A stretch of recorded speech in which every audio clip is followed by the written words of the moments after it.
If you look at the problems we are facing in the world right now around hunger, if you look at the problems that we are facing around epidemics and things like HIV and AIDS, if you look at the problems that we're facing around financial systems and that we have the wrong incentives in place for certain groups to be making more money than others and a very skewed distribution of wealth in the world right now, these are big problems. If you look at what's happening now, there have been fundamental changes in the way people think about problems, the kinds of problems that occur, and certainly the impact on design. It's the issue of how the design mind, with this potential to use creativity to defeat habit, how that mind gets used effectively in solving really complex problems that can only be solved with human solutions. So all of these changes, all of these dynamics are occurring simultaneously. It's a point at which design can be extremely powerful in solving problems.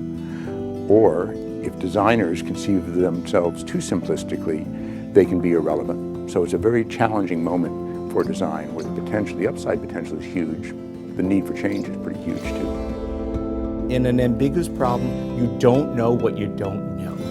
The situation is changing constantly, and you don't necessarily have one path that can go through that. You have to be responsive and adaptive to whatever the situations are and how they're changing. So if a complex problem is like playing chess, an ambiguous problem is like inviting your in-laws over for dinner for the first time. Yeah, you're having dinner, but there's a lot of other issues that are going on there, and navigating your way through that is not a very easy thing to do. Tools of design help us with these kind of difficult problems that have several difficult constraints. Why? Because when we have an issue like that, there's just no way around thinking of different possible alternatives, and that's something designers are very good at. Design tends to think of things more in terms of products and services, but they don't necessarily think in terms of what is that higher calling, what's that higher purpose, what's that real vision of how a company, how an organization, how a government can have a massive impact on the world and then consecrate itself to that higher calling. My first idea is probably not going to be the best one. I can't fall in love with that. I need to explore different alternatives until I find a direction that could really solve a big and hairy problem with many difficult constraints. That's what design thinking is all about.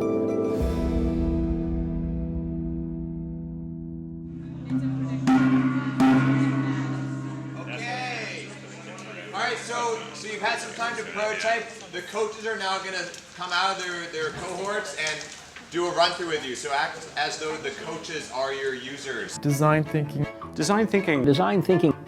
Design thinking. So I have not heard of design thinking. I haven't heard that expression before. I mentioned it to my girlfriend, and she definitely heard of it, but I honestly hadn't. Action. Action, exactly.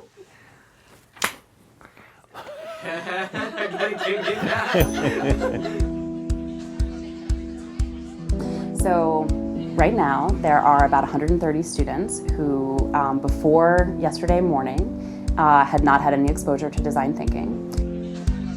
The topic that they're working on is redesigning the savings experience. And so they were exposed to all different kinds of user needs, people who are married, people who are students, people who are 70 and thinking about retirement. What happened was, after I got tenure, I found that I was out there in the university team teaching with different professors. So I taught with an art professor, I taught with a computer science professor, I taught with a business school professor, and I found those classes to be fascinating, right? Because they would bring their students and I would bring my students, and we'd form a class, right? And that kind of multidisciplinarity really provides an interesting opportunity to solve problems that don't fit neatly in any one discipline. So we're looking at problems around global poverty, we're looking at the financial services. Save lives, or we're working on the solar car, which is going to save energy, or we're working on a project that's really going to be great fun at a Halloween party. It doesn't have to be significant. We take them through this kind of step-by-step process where they start to be mindful. Oh, that's how I did it. Oh, that's where I synthesized ideas. Oh, that's where I built prototypes and showed them to other people. It's really about acquiring a broad range of skills that helps you look at the world with complexity, preserve the tensions that other people have said, actually, it's a trade-off. We have to do this or we have to do this. So many people think that it's kind of like in your genes. You're a creative person or you're not. I don't buy that. It's like playing the piano with practice. Examples of stuff that we make in the process everywhere. Everything from quick prototypes to finished, kind of almost finished products. And having a physical workshop is absolutely key to what we are as designers. My definition of design thinking is applying the methodologies and approaches of design and designers to a broader set of issues and problems in business and society. In fact, if you can go back and look at design writers from many years ago, and you'll find the term being used in various contexts. But I think in terms of currently where it came from, for me anyway, was really at Stanford originally, and I think David Kelly, because they were in a teaching environment, they were trying to figure out, well, how do we talk about what it is we do, and how do we talk about this kind of methodology of design and how it applies in the world.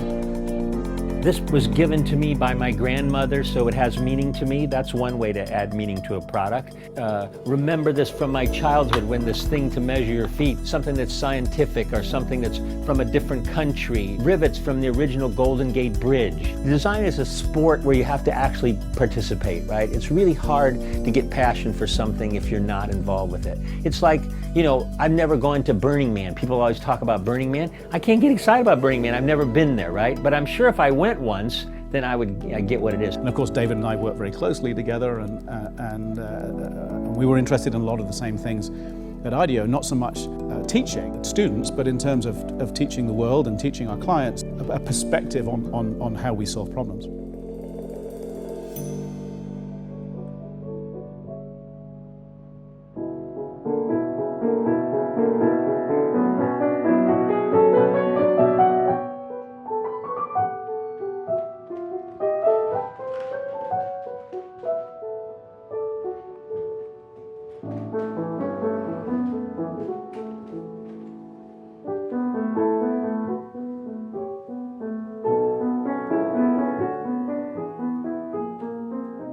Design thinking was a term that arose in order to distinguish between what others think of as design, which is usually just the surface, to the thinking behind.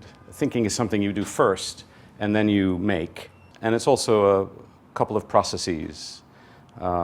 Begin from where the user is and understand human needs through a kind of ethnography and observation. Then to brainstorm and diverge and understand what all the possibilities might be, and then to prototype and to improve the prototype through iteration. As I understand it, these are the fundamental pieces of design thinking.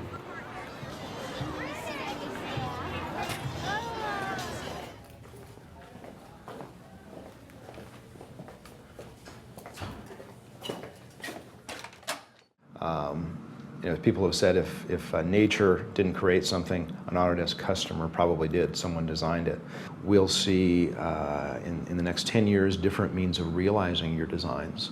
So, for example, 3D printing, been in the works for 20 years, but it's now starting to hit the mainstream, where we can actually, through additive techniques, create forms that we were never able to create before. There's some working mechanisms there. That one would be hard to create in the real world. A spring. There's someone's foot. One of the key things about the way designers work, think, and are educated is to think in an integrative fashion, to bring things together and think about systems and how the systems relate.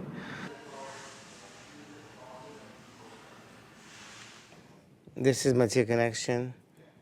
Fantastic. I bought it. It's very scary picture. You see how two people are fighting, but actually it's one person fighting with himself. Inside, maybe. Inside, yes, anxiety. So I think we are in a material age now. We really are living a material age. And in the old days, there's a chart of materials or elements from the chemistry lessons you learned, where there were 104, 110, 120. materials. I'm not saying we are inventing new classification system, but we have at least 6,000 materials in our data bank. You know, it's still questionable what is good design, but it's also a big subject if we want to discuss what good design means. And this is originally called Namiki pen. It's slender and beautiful. So the new pen of this is thick. It's like a fat version. Why did they change it? I really don't have the answer.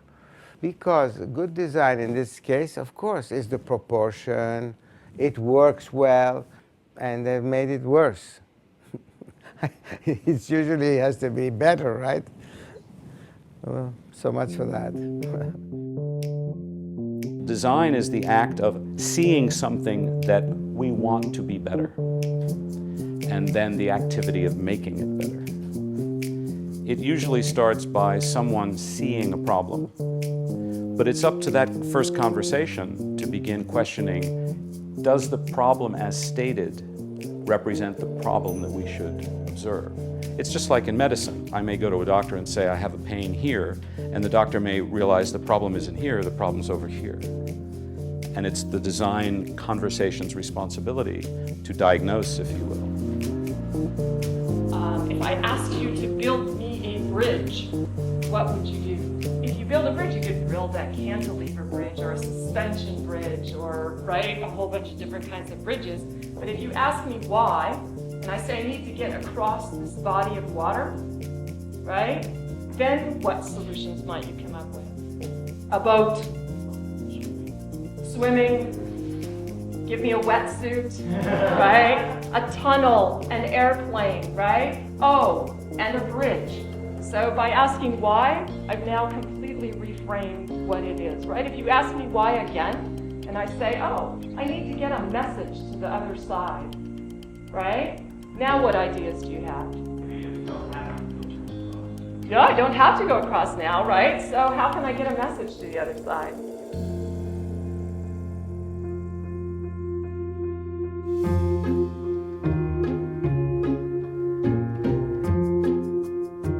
Sometimes when you ask why, you're sort of a bit of a troublemaker.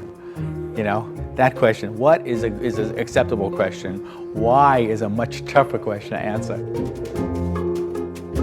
This is where we started. This syringe is a real basic syringe, this and many others like it. We usually call it well-engineered but not well-designed. If you pull the cap off, watch my right hand, especially if the cap is sticky, which it is sometimes, the cap will come off and you'll see a bit of a recoil and accidentally stick yourself when you're taking the cap off, which is counterintuitive, but you know, a popular way to stick yourself. You can push it like that too, right? Yeah, and actually what we find is that there are many, many different styles. Some people are doing it like this. You know, some people may do it like this with a thumb. Some people will do it two-handed. This is a little detail. So this is this metal spring. We call it a flower. It's actually pretty ingenious. It's got all these very small details. And this actually gets press fit into here using this tool. When this thing slides over this, like such, it's on. So the next time you pull this off, these little teeth here clamp onto the plastic and it won't come off accidentally. Design research is much, much, much different than marketing research. So for instance, we may look at perception and we may do that qualitatively or quantitatively, where actually responses, perceptions can be measured. And we could also say, did males think differently than females? Did older people think differently than younger people? Or was, you know, people in one profession different than people in another profession in the way they think? Watch the white dot, and I'm going to show you 3 different displays. Tell me how much fuel I have in the car. Okay, watch again. By designing this display to be an area of color, a large area of color, it's much, much easier to read. It doesn't require accurate focus, and you can even see it out of your peripheral vision. Our description of design for everybody may be a little bit different. We want to accommodate as many people as possible. Again, it's my 1960s radical student sensibility of, you know, power to the people. In a way, it was about eliminating segregation in design. If you want to have a good idea, have lots of ideas. You know, so we have a brainstorm, we come up with 100 ideas in, 10 minutes.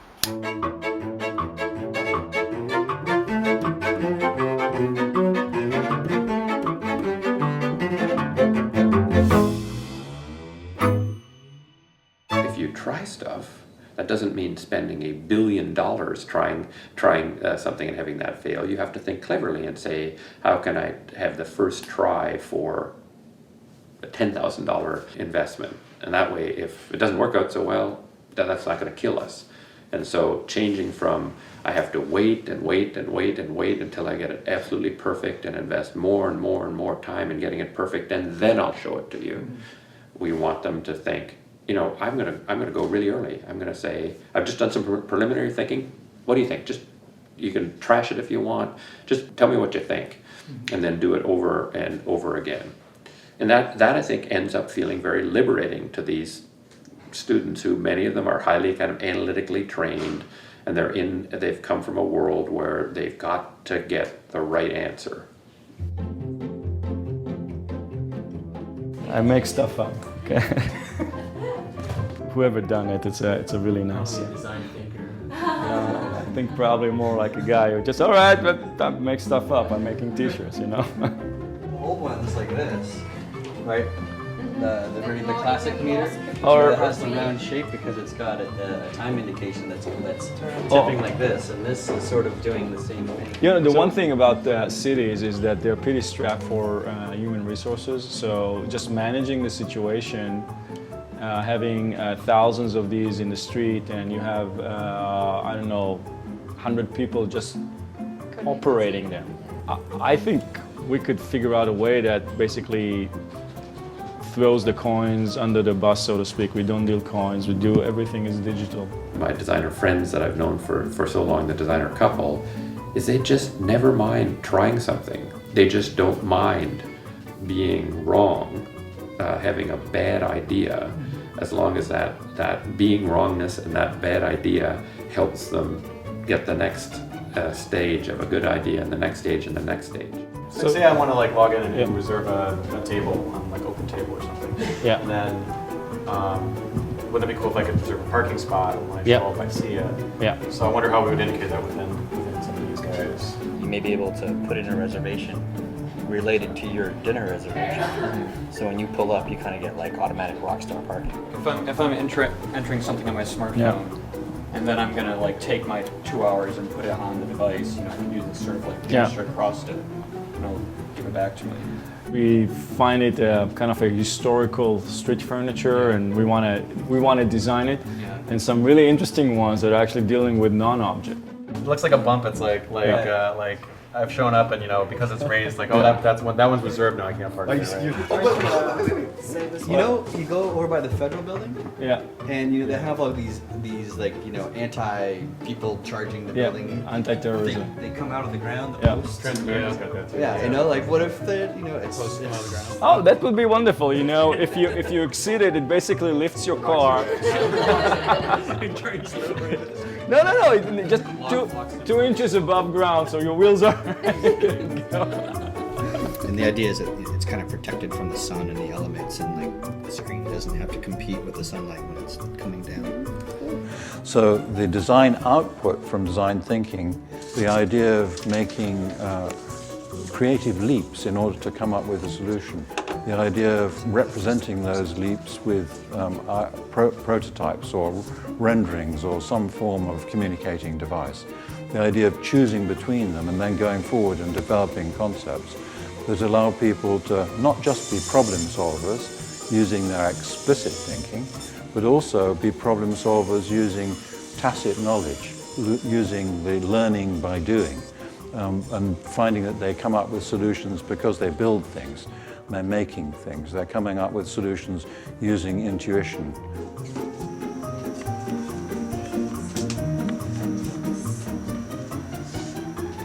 This is really nice, the inside. We're doing screen here. The notion of illumination in the inside is really nice. It could also shade the screen from the sunlight. Yeah. And it protects against rain. And it's a wonderful bird's house.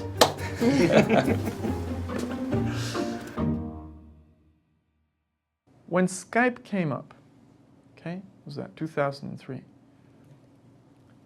They said, oh, you know, Skype, free calling can't work.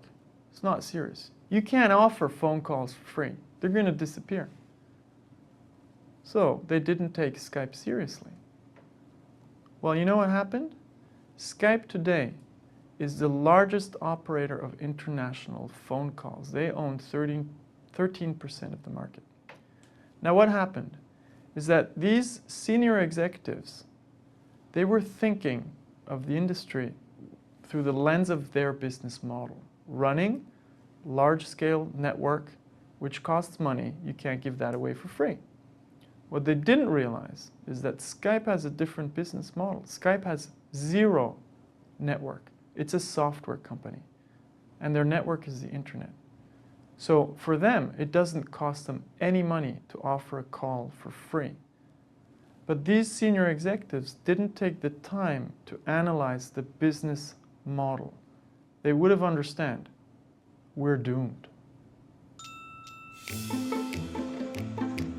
My name is Jefferson McCarley. I am the general manager of Mission Bicycle Company. We are a company that makes bicycles made to order, custom for each customer, one at a time. This is our frame. It is about 4 pounds, so it's a very light. So we start with matte black. That's one of the most popular colors. We get to choose another color, which we know all of these colors look really fantastic. These are our favorite colors, basically. But if you have a special color in mind, we have more options. We have our frames custom powder coated right here in San Francisco, and you have about 200 different choices.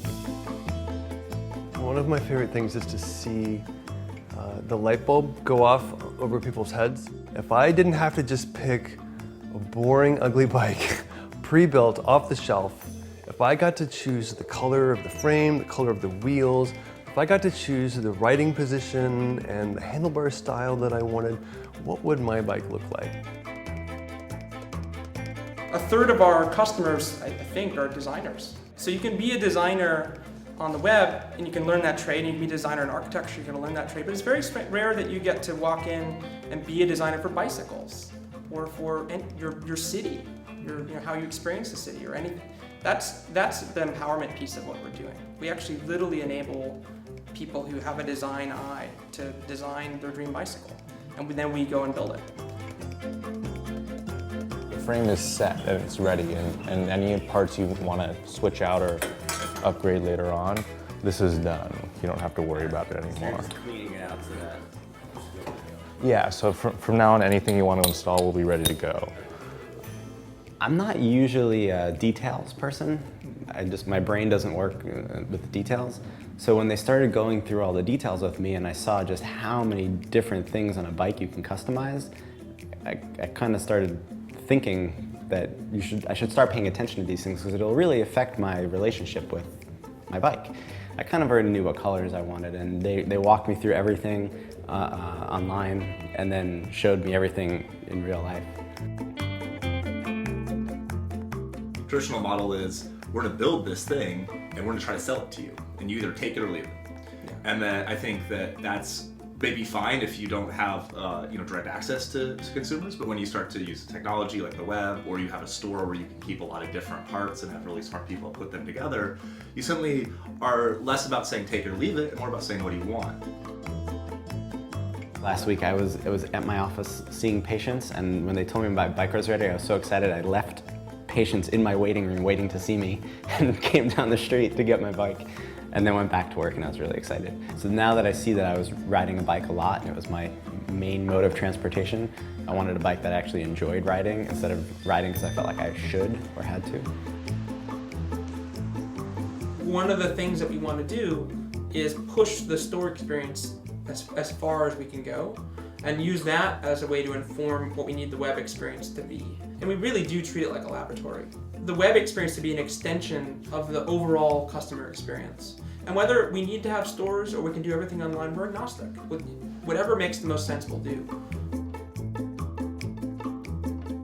We're not going to get it right the first time. What we do is really iterative. And what we do is it's really almost as much about learning as it is about producing. Things that we think are doable and putting them out there and learning and fixing mistakes and iterating and moving on to the next thing. And that's fundamentally what I know of design, the design process. You have to iterate. And that's what we do. Here's me getting really intense, but let me tell you, I'm laughing because the wave for me is not that big, but it's funny how it looks pretty.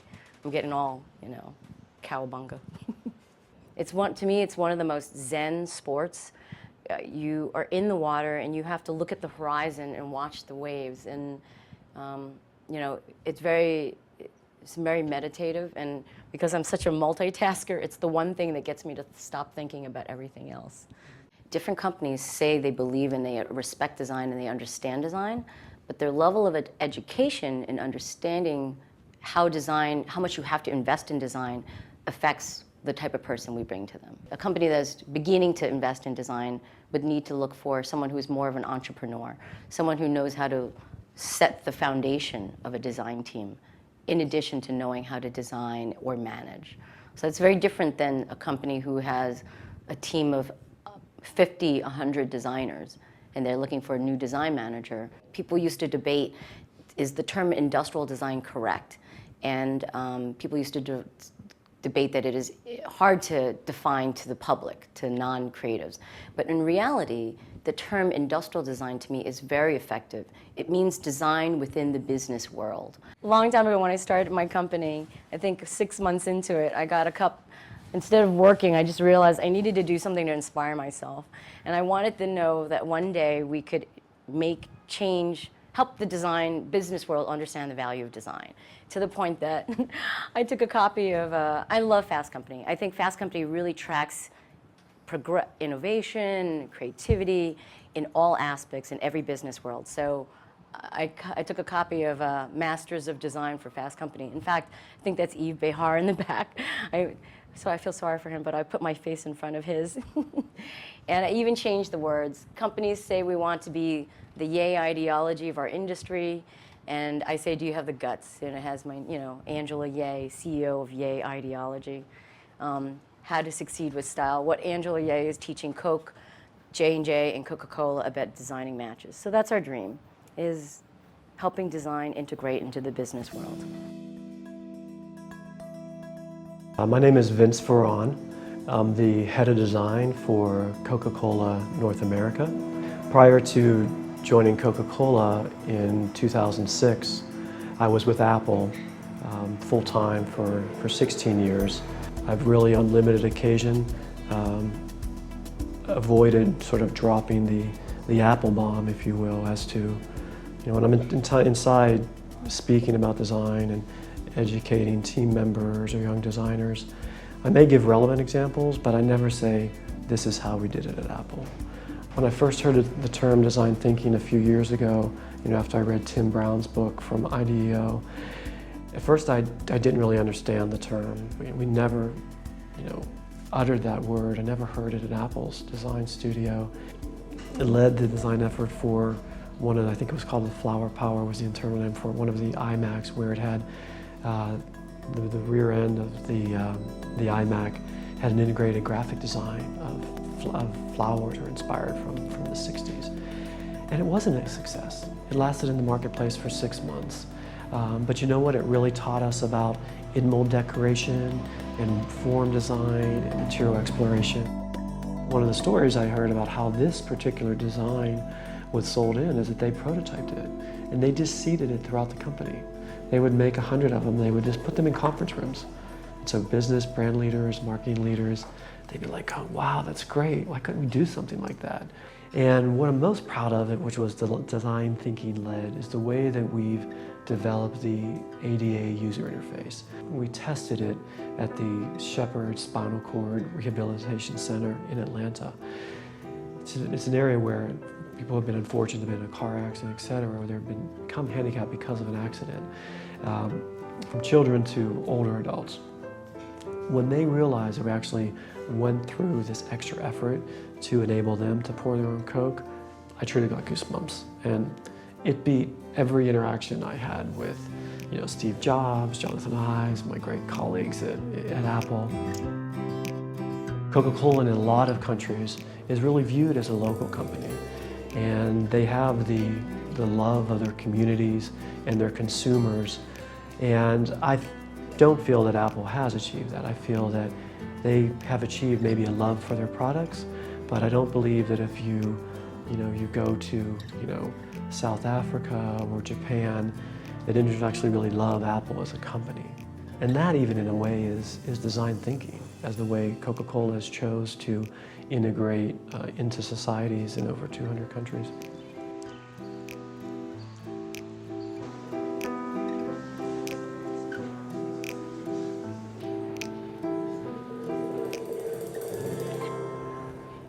Cups that I was given from Korea just yesterday.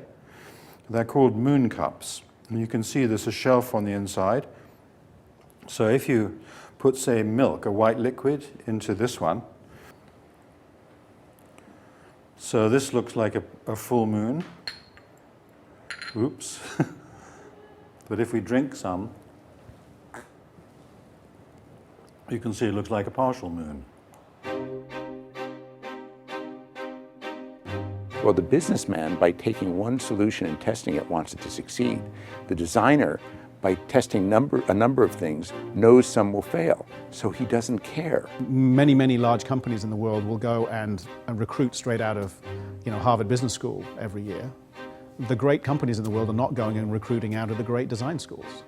They often just don't know what to do with designers. They don't know what to make of them. Designers often scare them.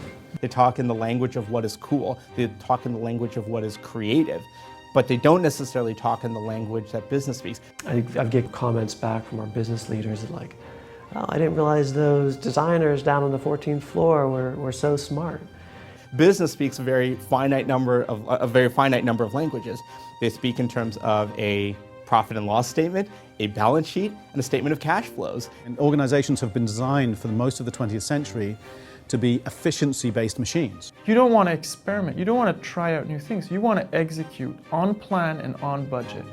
Executives are saying, well, what part of that can I learn? Right? They get the creativity part of it. And they say, oh, this is about being more creative. Or they say, oh, well, no, this is about more of an element of play. And so they play with pipe cleaners and pixie sticks and clay. Well, we tried that in 1975 and it didn't work. There were local militias in towns of Holland, and they were actually paying Rembrandt, to paint them. They actually arranged because they paid different fees. So the guy who paid more got the front position. So who done the art? This guy, Ted Nelson, realized that the coming age of computers were going to change everything. And the interesting thing is, what is an artist, a truly great artist, doing with the brief? It's not writing the brief, it's what's happening after the brief. And this half of it is education about computers, and this half of it is what the future might be like.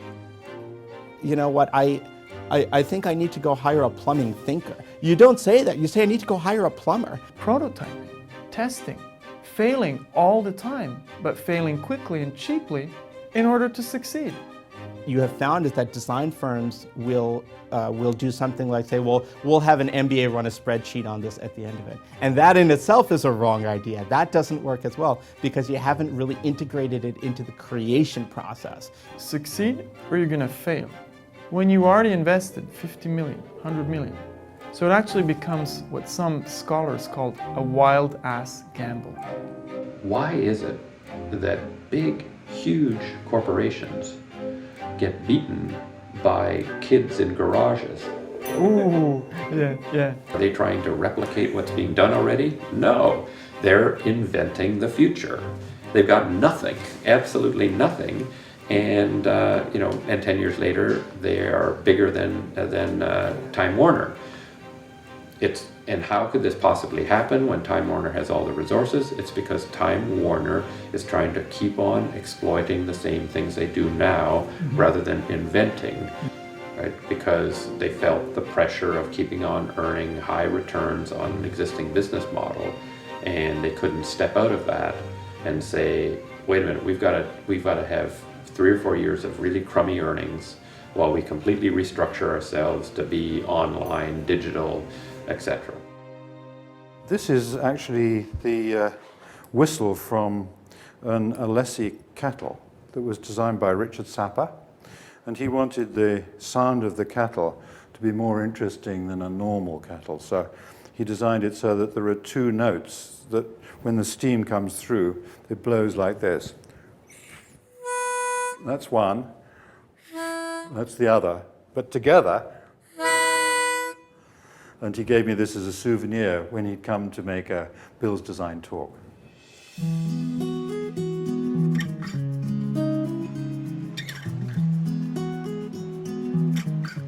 So this is how it starts. It's this kind of big format. It gets redesigned several times. So this is when we cut back the size of the magazine to its to the smaller size. This was our 5th anniversary issue. This was our 5th anniversary, and then this is our 30th anniversary issue. So it's quite a change in size. So the hub is, we're not quite comfortable with the term co-working space, but in a way it's a space where people come together, but not just any type of group. It's a social entrepreneur. People are working in social innovation. So I work out of the hub. I collaborate with my team. We have a very international scattered team. So nobody is in the same place at the same time. So we use technology to communicate so we can understand what the team is doing and where they're at. The fundamental nature of work is changing. You don't need all these offices. You just need a laptop connectivity and a great place to hang out and a good chair to sit in. I think it's a combination of a lot of different things. Because if I just wanted to be around other people, I could work at a cafe or in the library. But being here, I think it has a lot to do with the energy of the other people who are here. The network that the hub provides. I mean, it really is a hub for people who are interested in social innovation.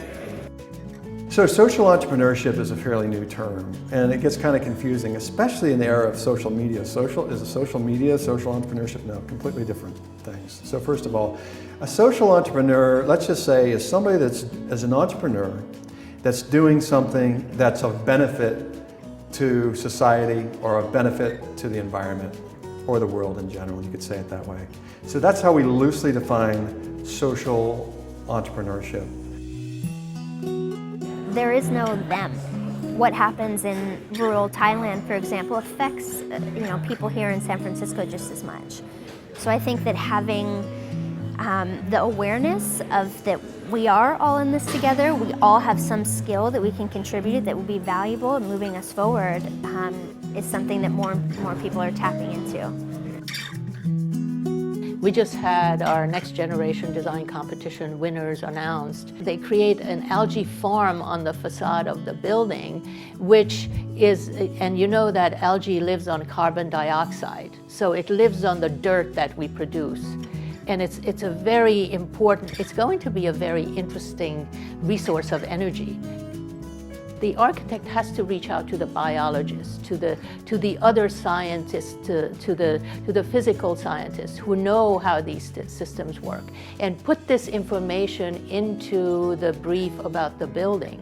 It's become an example for me of what 21st century thinking, design thinking, should be about, which is collaborative, which is technically informed, which is historically connected, which is culturally connected, which is environmentally aware. We thought about what's the right environment for people working together. We have the kitchen area, which serves as like a cafe-style setting. Rather than just go with traditional cubicles, we wanted to work with something that's a new design.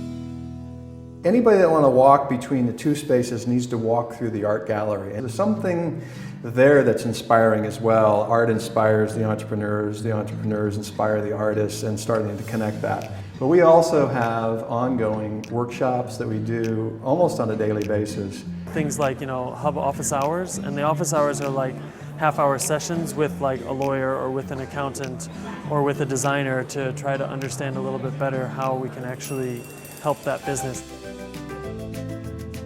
We believe that there are certain things that the nonprofits really need to be there for. But one thing we're really trying to emphasize here, because it hasn't been done so much, is for-profit social entrepreneurship. And if you think about it, if you get one of these entrepreneur groups kicked off with a little bit of money to help them get to the next level, they're off to the races, and they're scaling up their business, and you won't need to fund them anymore. They've got a little business that now is running and up and going. So now I can fund this one, and fund this one, and fund this one, and fund this one. People get really excited and turned on by this idea of somehow an intersection between their values and ultimately what they care about in the world and their lifestyle of wanting something that's convenient, something where they're going to live well by doing good is becoming a more and more attractive idea to people. These are the people. This is the collaborative group that I mentioned. So they're all young people, and this is what it looks like. This was the old building that they remade, and this is what the new stuff looks like with the algae on the facade. And then this is a detail. So it's pretty cool stuff when you think about what changes can be made and how a boring kind of mid-century modern office building can be turned into something beautiful and be part of the community's life. The thing that excites me the most about this, and I think excites most people, is we have a chance to really move the needle. We have a chance to make a difference on a significant level when we get all these pieces moving together. That's what gets me up every day.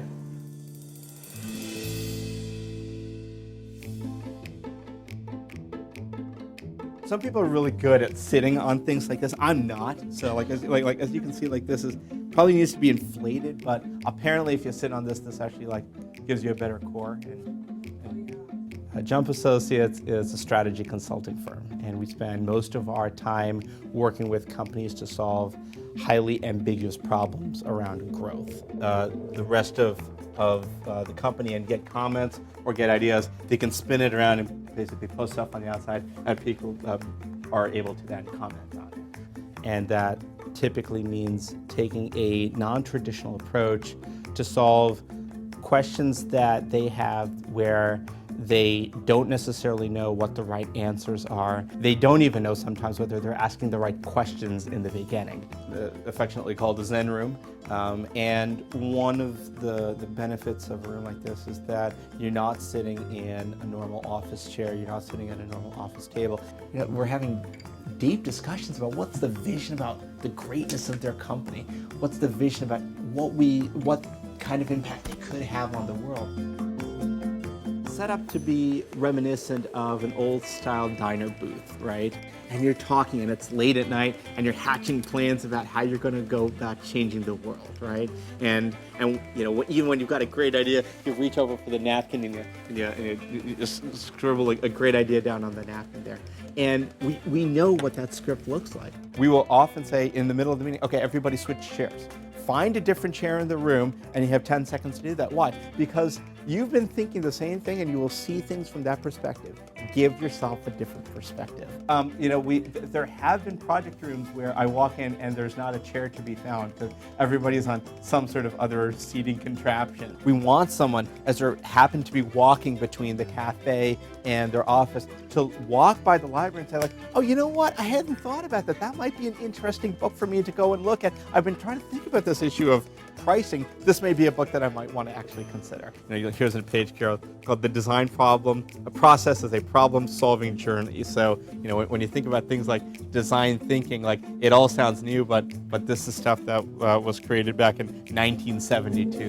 I think it's hard to take yourself too seriously when you're sitting on a big purple ball, honestly.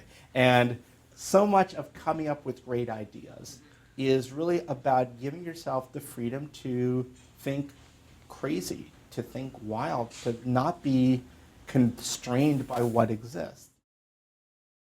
And what you want to do is you want every designer to be able to move up and down that line. Now here, the reason you want to end up there is not because it's more important than the craftsman down here, but because that's where business values the contribution design can make more.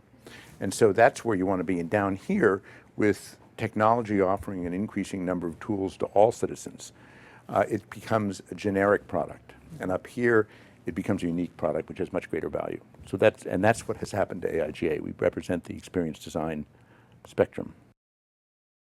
For democracy to work well, there has to be trust between the government and the citizen.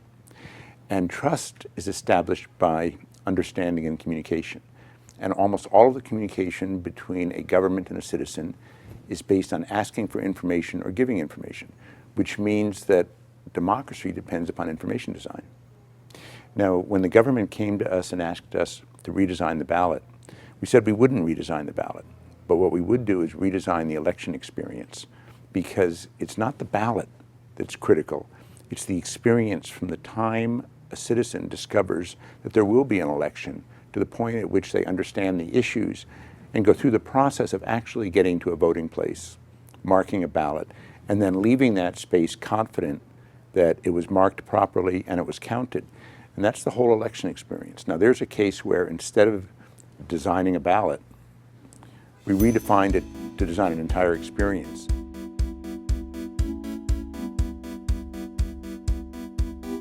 I'm Jennifer Polka. I'm the founder and executive director of Code for America. We're a nonprofit that works with governments and brings the talent of the technology industry into working with city governments. A lot of people think it's not possible to change government. I think that they can be forgiven for having that view because they've gone to the DMV and been frustrated. The forms look the same as they did 10 years ago. One of the things that people as citizens don't realize is that bureaucracies have evolved because of our needs and our demands. We've made them what they are. Certainly we have made city officials, elected officials, bureaucrats extremely afraid to do anything wrong because we hold them so accountable to doing it right every time. There's a real sense that you have the public safety in your hands, and that if you mess up, really terrible things will happen. It's totally antithetical to the culture of startups in Silicon Valley, where the idea is try something, if it doesn't work, it was probably only a couple months of work anyway, throw it out and start again. A big part of it with city governments is just getting them comfortable with the idea of experimentation, about trying something. A really concrete example there is they're used to only putting out web apps or software or websites that are completely done and have been checked by the lawyers and signed off on by every city department. So when we put out a really early beta product and say play with it, and then we'll improve the product based on the user feedback, they get very nervous because you're putting out something that isn't accurate or isn't right or isn't been vetted properly. And that's a place where we can help them understand the role of a beta, help them caveat it properly, just help them sort of get comfortable with the process that's very common here in Silicon Valley. Code for America as a program is an experiment now because we're trying to get the program right. The program can't be about delivering a piece of software at the end of the year. The program has to be about a deep engagement between the fellows and their approach and City Hall and their traditional approaches. Get some experience with that. It's not going to change how City Hall works full scale in 1 year. It's not about that. It's about experimenting. We consider our model open source and encourage anyone who wants to try it to simply learn from what we've done and adapt it to their own circumstances, because I don't think a direct translation of what we're doing will necessarily work in some country. I don't really have enough experience in those other countries to tell them what would work. They'll have to figure it out.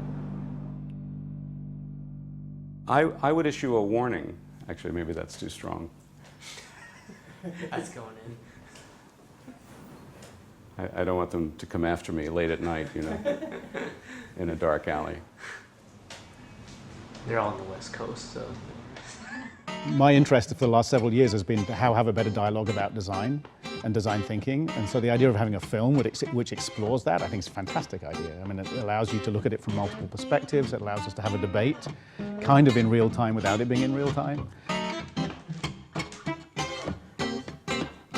People are talking about design thinking because it's a bit fashionable. And the result is we've had some backlash recently that some people are saying, oh, I hate the word design thinking because they've seen things that weren't successful. Then you might well say it doesn't take a designer to do that, and that's absolutely true. Some of the aspects of design thinking are simply suggesting that designers are not thinking. First of all, if you're only thinking, then you're not doing, and you have to do in order to know, and you have to know in order to think better. Which requires a lot of intuition and requires some level of serendipity. I've known some designers they're beautiful at form givers. They're not going to be replaced by design thinkers. But they're absolutely incapable of solving ambiguous problems. When you look through here, you can see an image in 3 dimensions. This idea that I originally got from Virginia Postrel, who's the design writer and design critique, which I thought was wonderful, where she talked about how I'm a professional author. I don't think I could run a restaurant. But I don't complain that other people write. Even though I ran a pretty successful design agency. You know, I believe everybody should be able to write, but I'm a professional author, which means I think maybe I can write a bit better than other people can. If you call it integrative thinking, then there's no problem in designers being involved in it. It's only a term, it's only the start of a conversation. They inevitably come up with a product or a small design service. Well, is that the right solution? Or is that just a solution that you could make because you were a designer? That doesn't necessarily change the fact that nonprofits in the world are completely underfunded. It doesn't matter what the problem is. I can go in and solve it because I'm a designer. Why the heck aren't designers changing the world? You can't. You didn't study the problem. You don't understand the problem until you go and actually spend time really diagnosing and having really deep empathy for those complex systems that are there. Then and only then can you really be able to offer credible solutions. I mean, I'm absolutely not trying to say there's one way to think about design or that design thinking is some sort of dominant idea in design. It's not. But it's a way of having a conversation with the world about how design can have more impact. I mean, it's a lot like karaoke, right? You got to kind of like get out, take a chance. You know, it doesn't matter if it's, you know, how good it is really. You know, that's not the point. You're like trying to open up, right? So is there anything dangerous about karaoke?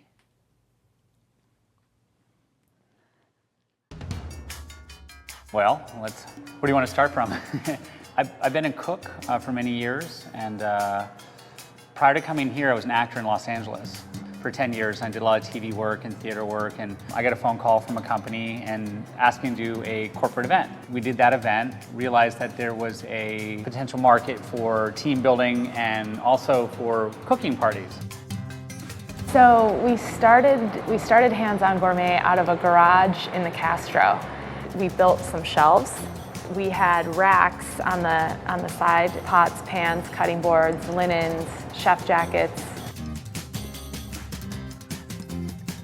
And if you look back through history and throughout the beginning of time, the one thing that's always brought people together is food, 100%.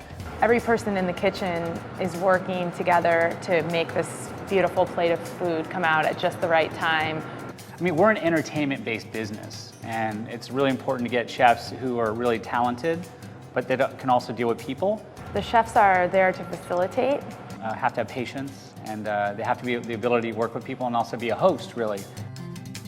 When we work with accounting firms or bankers, they come wearing suits And they might sit back for a little bit and, yeah, I don't want to do that, that's fine. You know, they're on their cell phone. Then they look over and everyone's like having fun and they're like, phew. And so those people are actually the people that have the most amount of fun, because next thing you know, they're throwing pizzas in the air, you know, they're having a good time. I think what they like most is it's an icebreaker. And it really helps kind of make people feel at ease. And because we're not a cooking class, we're a cooking experience, and so people don't have to feel like they have to perform, so they just have to come in and have a good time.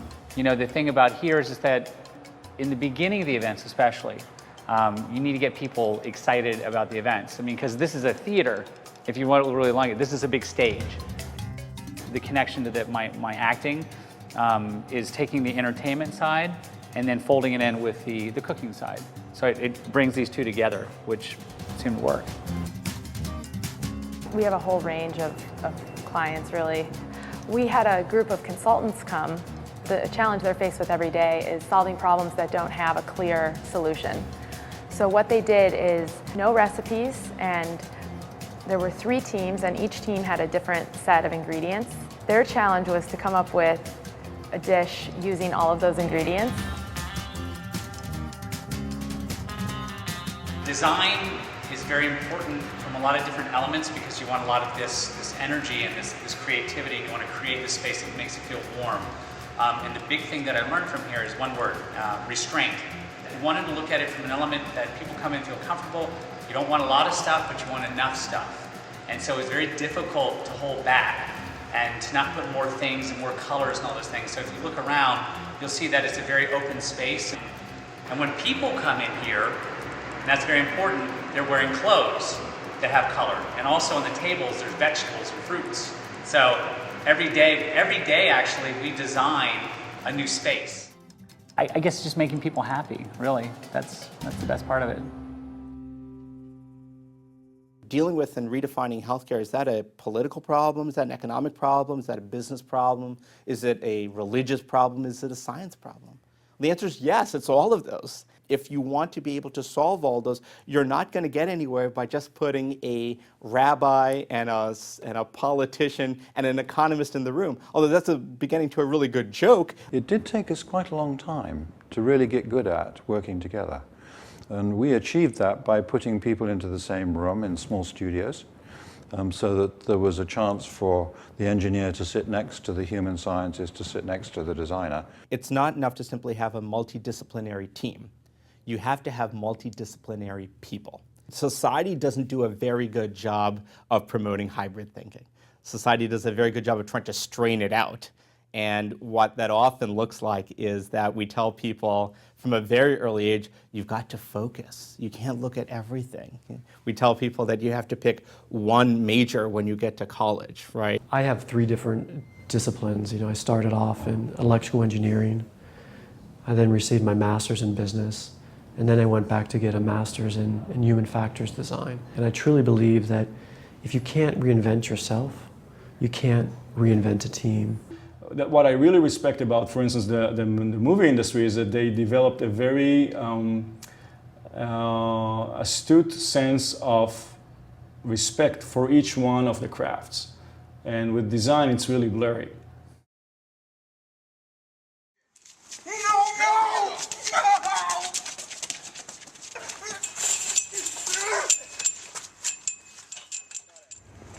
Yep, here we go. And action.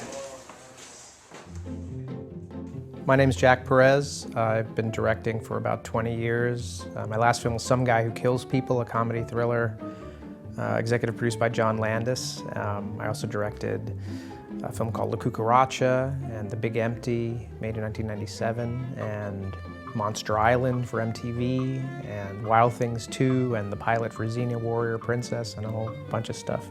The irony is the one film that most people know me for is the film that I'm least proud of, which is this Mega Shark versus Giant Octopus, which is, you know, really the shittiest movie in my entire filmography. And not necessarily, you know, it's not my fault entirely, but it's funny that that became the one that people know me for.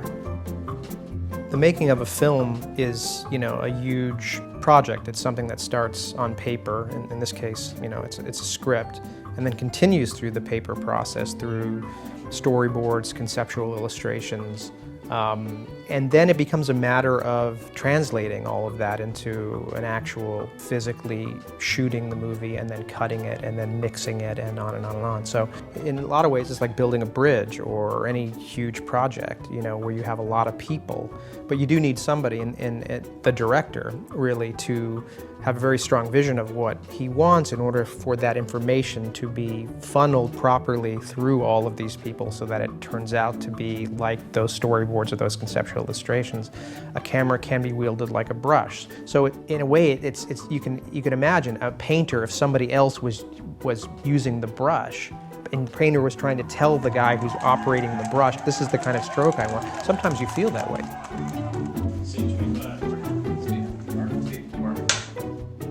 Design thinking, I haven't heard that expression before. Well, I think that, you know, prototyping is something that can happen in film. Sometimes there are tests, there are wardrobe tests or tests with preliminary special effects tests. The nature of collaboration is people are going to bring something to it. Ideally, what they do is they take what you have and enhance it. And I think the foolish director is the one who doesn't consider other people's opinions who he's working with. Because you're working with so many different people, you want to work with people who see the way you see. Because if you work with a cinematographer whose vision of the world or this particular story is so drastically different, or a production designer whose color choices or textural choices are different from how you see and feel it, it's going to be murder getting what you want on the screen. You're going to be fighting and arguing and trying to get your voice heard. Get him! Back! That's it! Whale him!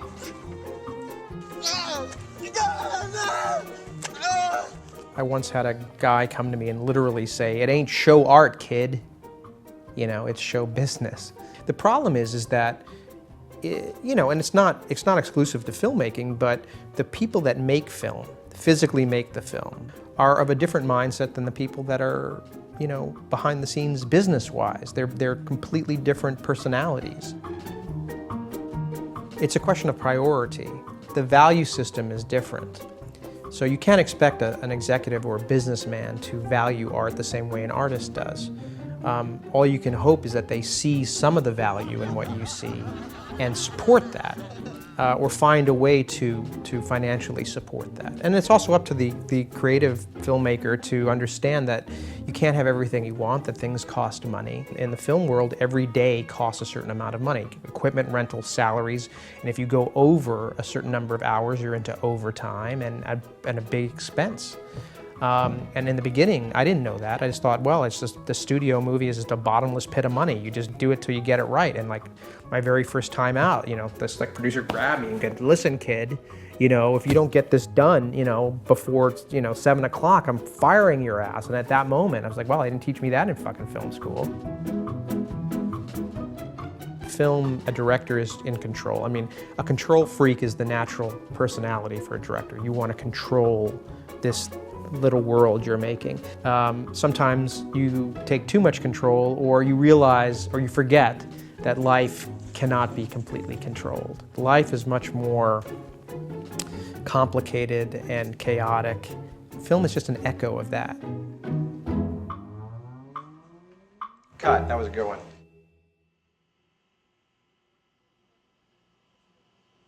Doctors have this funny situation where we want them to quickly diagnose us. You know, on some level, I don't want my doctor to be creative.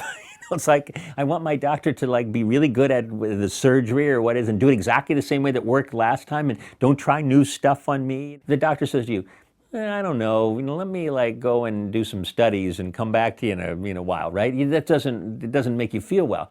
The danger of the whole design thinking movement is that people will try to push it so far that it makes it a formula. There is a great desire to push things to algorithms, to like a strict formula. And the reason is that with an algorithm you can be extremely efficient. You can be completely rule-based. You have a process where you can just analyze your way to answers. And design thinking is never going to get there. And when people reduce design to a formula, I think they will lose virtually all of the value of design. When we're innovating, what we want to do is look for the outliers. We want to understand the outliers and say, here's something that doesn't fit the pattern. Why is that? Does this give me a new insight or a new way to do things? So innovators are actually searching for the outliers. There's a disciplined optimization, things like Six Sigma, right, where we're really trying to narrow down on a problem. But there's also a disciplined innovation. That discipline's a different kind of discipline. It's a discipline of doing very controlled experiments, saying, okay, I'm going to have a hypothesis, I'm going to test that hypothesis, learn from that, change my hypothesis and move on. So my name is Tony. I'm from Taiwan. I'm a fourth-year graduate student in Stanford University in the Department of Systems Biology. My projects involve looking at how frogs develop and how human white blood cells move. We raise frogs in our labs. So we typically inject hormones to the frogs when you want to induce them to lay eggs. This is actually human hormones. In Africa, when they don't have the real pregnancy test, what they do is actually they have women pee on the frog.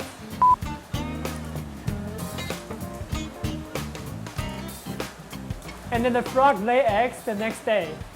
It means the woman is pregnant. We only take their eggs. We don't do anything with the frog. They can lay thousands of eggs each time. And sometimes we just need one. In this department, in the second year, we have to propose a proposal which you describe the question you want to answer throughout your PhD. What I heard is probably 90% of the time, when you graduate and you go back and look at what you propose in your second year, it's usually not the same. We propose a question and then we have to always modify our question or modify the experiments that we do. So it's really an iterative process. During my second year, I proposed a model that I feel very excited about. I made some predictions of my model, and I want to do an experiment to test it. At that time, it's really hard for me to think about alternatives. But then the more I test it, the more I convince myself that it is not right. And it takes a lot for me to believe that it is not right, because this whole lab and a lot of other labs has done a lot of things based on this assumption. But then I finally decided that I want to prove that it's not right. You can't just come in and destroy everything and tell everybody that you're wrong and then go away, right? You need to come up with some new model that is consistent with the past observations. It's more like I definitely have more understanding now on this question. If 10 scientists are doing the same thing and trying to answer one question, the answer should be the same. Otherwise, it's not called science. Because if we want to study what causes this disease, it should be one answer, right? For example, a doctor cannot be creative. Your ultimate goal is the same. You want to cure the patients. But what's different? The creativity comes from the process. So there will be people who follow traditional ways, but then there will be people who are creative enough to come up with new approaches and get to the answer faster. So I have not heard of design thinking before you told me about it. So in regards to what you do in your lab, do you think you're a designer? Yes, I design experiments. So I will not say I design a question. I identify a question. But then after I identify a question, I design the experiments and the process to answer this question. Probably every few months, or maybe once every year. You sit down and think about, am I really doing the thing that are important, or am I just doing something that are not relevant?